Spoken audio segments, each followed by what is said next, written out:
Hello everyone, आज हम लेकर आए क्वेश्चन नंबर 17।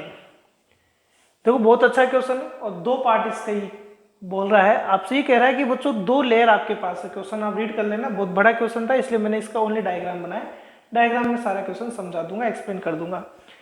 क्वेश्चन ये कह रहा है कि अपने पास में ये क्या है, यहाँ एक ऑप्टिकल फाइबर दिया हुआ है। अपने को क्या दिया हुआ बच्चों, एक ऑप्टिकल फाइबर दिया हुआ है और इस ऑप्टिकल फाइबर का जो इनर लेयर है उसका रिफ्रैक्टिव इंडेक्स 1.68 है। जो आउटर लेयर है ये इसका आउटर लेयर है, ये वाला, ठीक है, ये इसका आउटर लेयर है। इसका रिफ्रैक्टिव इंडेक्स इन्होंने 1.44 दिया है। कोई रे इंसिडेंट करा आई एंगल से और ये रे कहां से एंटर कर रहा है बच्चों, एयर से एंटर कर रहा है, जिसका रिफ्रैक्टिव इंडेक्स यहाँ फर्स्ट हो गया और वो आर एंगल यहाँ बना रहा है। तो ये वाली जो लाइन है यहाँ, ये नॉर्मल है, यहाँ मतलब ये नॉर्मल है तो नॉर्मल से एंगल आई क्रिएट कर रहा है, ये एंगल आर हो गया। लेकिन जैसे ही रे अपने पास में यहाँ इंसिडेंट हुआ, इस आउटर इनर सरफेस के बॉर्डर पे इंसिडेंट हुआ, तो यहाँ इसका क्या होने लग गया, टोटल इंटरनल रिफ्लेक्शन होने लग गया। मतलब ये सेकेंड मीडियम में नहीं जा रहा है, वापस से सेम मीडियम में रिटर्न हो रहा है, यानी उसके यहाँ टोटल इंटरनल रिफ्लेक्शन हो रहा है। तो क्वेश्चन आपसे फर्स्ट क्वेश्चन क्या पूछा गया है, ये पूछा गया है यदि यहाँ टोटल इंटरनल रिफ्लेक्शन हो रहा है, फर्स्ट में हो रहा है, कंफर्म हो रहा है, ऐसा वो बोल रहा है आपसे, ऐसा कह रहा है कि टोटल इंटरनल रिफ्लेक्शन हो रहा है, तो आपको इस आई डेस का, ये एंगल आई डेस है, ये आर और ये आई का आपको रेंज बताना है। ये रेंज बताना है कि इनका रेंज यहाँ कितना होगा, इनका रेंज कितना होगा, ताकि यहाँ टोटल इंटरनल रिफ्लेक्शन आप बता सकोगे वास्तव में हो रहा है। यानी ये वो एंगल बता दीजिए जिससे कंफर्म हो जाए कि वास्तव में यहाँ टोटल इंटरनल रिफ्लेक्शन हो रहा है।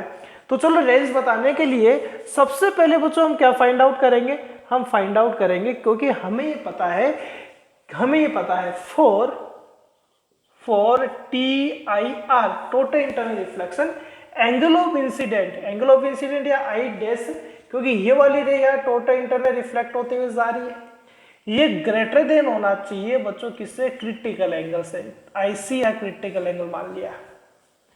और एक रिलेशन होता है, रिलेशन इन आईसी यानी क्रिटिकल एंगल रिफ्रैक्टिव इंडेक्स, हम स्नेल के लॉ से फाइंड आउट करते थे इसको, रिफ्रैक्टिव इंडेक्स, और स्नेल के लॉ से फाइंड आउट करते थे। तो ये चलो एक बार स्नेल के लॉ से ही हम देख लेते हैं। स्नेल का लॉ ये कहता है बच्चों आपके पास में sine i divided by sine r, second medium का रिफ्रैक्टिव इंडेक्स कंपेरिजन या किसके रेस्पेक्ट में, फर्स्ट के रेस्पेक्ट में। तो यहाँ आई तो हम ले रहे हैं आईसी क्रिटिकल एंगल, जब आईसी लेंगे तो आर कितना डिग्री हो जाता है बच्चों, 90 हो जाता है।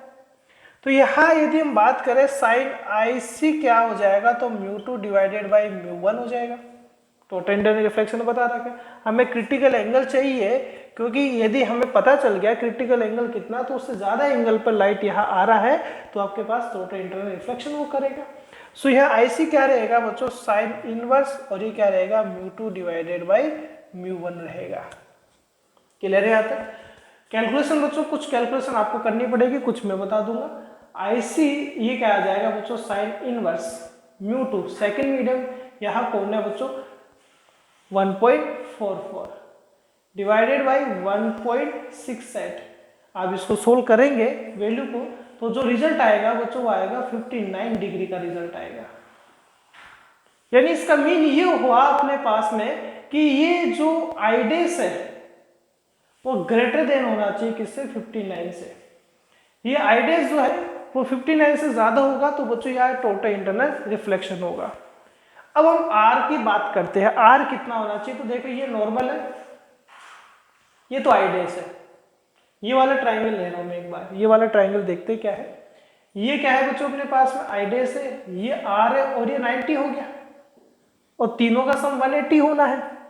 तो आई डेस प्लस आर प्लस 90 इक्वल कितना आ गया, 180।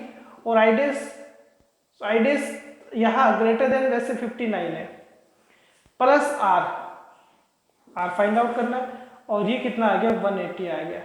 तो आर यहाँ कितना आ रहा है बच्चों 31 आ रहा है, लेकिन आर यहाँ यदि ये ग्रेटर देन आईडेस है आर से, तो आर लेस देन होगा किससे, 31 से। देखिए आप यदि बच्चों 59 डिग्री रहेगा तो ये 31 रहेगा, R31। यानी यदि ये यदि आपके पास 59 रहेगा तो ये R कितना रहेगा, 31 रहेगा। लेकिन 59 डिग्री तो क्रिटिकल एंगल है, और क्रिटिकल एंगल पर कभी भी टोटल इंटरनल रिफ्लेक्शन नहीं होता है। इंसिडेंट एंगल क्रिटिकल एंगल से ज्यादा होना चाहिए। तो ये 59 से ज्यादा एंगल है, आई डेश 59 से ज्यादा है। और यदि इसको आप ज्यादा करेंगे तो R तो बच्चों जो ओरिजिनल वैल्यू R का 31 है इससे कम ही होगा।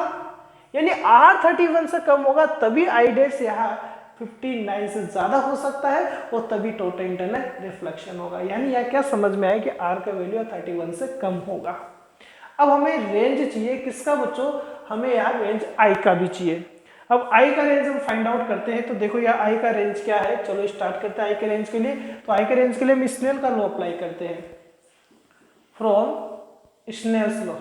ठीक है, स्नेल लॉ को हम अप्लाई करें तो स्नेल लॉ को अप्लाई करते हैं तो यहाँ जो रे है बच्चों एयर मीडियम से जा रहा है। तो यहाँ एयर मीडियम से जा रहा है, तो देखें यहाँ ये फर्स्ट मीडियम और अंदर जाने पर ये सेकंड मीडियम हो गया। तो फर्स्ट मीडियम का रिफ्रैक्टिव इंडेक्स क्या होता है, mu A into sine I. Clear है। और हम सोल्व करते हैं तो ये देखें अंदर जब गया तो अंदर मीडियम का रिफ्रैक्टिव इंडेक्स क्या ले रखा है, म्यू 1 ले रखा है। और क्या आएगा बच्चों, साइन आर आपके पास आना है। सो यहाँ आप म्यू एयर तो 1 हो गया, साइन आई आपको चाहिए तो आई क्या हो जाएगा बच्चों, साइन इनवर्स म्यू 1 और क्या आ जाएगा, साइन आर आ जाएगा। सो आई इक्वल क्या आ गया, साइन इनवर्स और म्यू 1 कितना है 1.68 है, वो साइन 31 डिग्री है। इसको आप सोल्व करेंगे, आंसर रिजल्ट में दे रखा है साइन 31 कितना होता है आप ये देख सकते हैं इजीली में। इसको जब सोल्व करते हैं तो ये आता है बच्चों अप्रोक्सीमेट 60 डिग्री के आसपास। यानी आई जो है, जो आई है बच्चों वो आई आपके पास में कितना होना चाहिए, आई 0 डिग्री से लेकर यहाँ कितने तक हो सकता है, 60 डिग्री तक हो सकता है। इतने डिग्री पर R31 से कम रहेगा, आई डैश यहाँ 59 से ज्यादा रहेगा। चलो एक बार नोट कर लो, नोट करना हो तो 1 मिनट के लिए, 1 मिनट क्या कुछ सेकंड के लिए ही। हम नेक्स्ट देखते हैं इसका बी पार्ट क्या कह रहा है। तो देखो सेकंड पार्ट में ये कह रहा है आपसे, ये सेकंड पार्ट। अब बच्चों उसने आउटर लेयर को हटा दिया है। अब आउटर लेयर को हटा दिया है तो यहाँ ये एयर रहेगा जिसका रिफ्रैक्टिव से 1 होगा, और ये म्यू 1 जो है वो तो वही 1.68 है। अब रे जा रहा है आपके पास में, ये नॉर्मल बना देते हैं, रे जा रहा है और टोटल इंटरनल रिफ्लेक्शन उसके अकॉर्डिंग करना चाहिए या नहीं करना चाहिए वो आपसे डिस्कस कर रहा है। क्या टोटल इंटरनल रिफ्लेक्शन होगा या नहीं होगा, उसके लिए रेंज कितना होना चाहिए, ये पॉसिबल है या नहीं है, वो हमें यहाँ डिस्कस करना है। तो मान लेता है पहले हम यहाँ क्रिटिकल एंगल फाइंड आउट करते हैं, और क्रिटिकल एंगल यदि हम फाइंड आउट करें तो ये तो आई मान लेते हैं, ये आर और ये वापस से आई डैश मान लेते हैं। मतलब इसने इस बार आउटर लेयर को हटा दिया जिसका रिफ्रैक्टिव इंडेक्स 1.44 था, अब वहां एयर रहेगा। तो वो जो वही रिलेशन अपने पास में क्या, साइन आई डैश कर देते, sine i dash sorry sine i c critical angle, तो ये 90 रहेगा, या म्यू 2 डिवाइडेड बाई म्यू 1। अब म्यू 2 कौन रहेगा, म्यू एयर है बच्चों, ये म्यू 1 आ गया।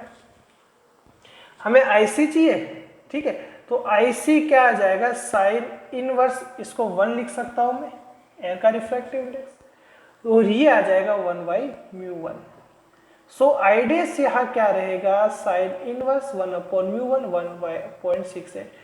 इसको बच्चों आप जब सोल्व करेंगे तो ये अप्रोक्सीमेट 36.5 डिग्री आना है, ये 36.5, यानी आपका क्रिटिकल एंगल 36.5 डिग्री रहेगा।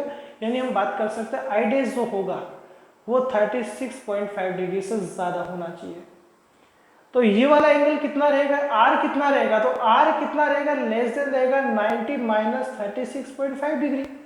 तो आर यहाँ कितना आ गया बच्चों, 53.5 डिग्री आ रहा है, 53 अब यहाँ आई को देखिए आप कि इस रेंज में आई कितना होगा। यदि आई आपके पास, मैं बता देता हूं आपको खुद को करना है बच्चों, यदि आई आपके पास इस रेंज में आ रहा है, क्योंकि ये रेंज हो सकती है, तब तो टोटल इंटरनल रिफ्लेक्शन होगा, अदरवाइज नहीं होगा। तो आप भी देखेंगे इस क्वेश्चन में कि आई इस रेंज में आएगा ही नहीं, तो यार टोटल इंटरनल रिफ्लेक्शन इम्पॉसिबल होगा। ठीक है, थैंक यू।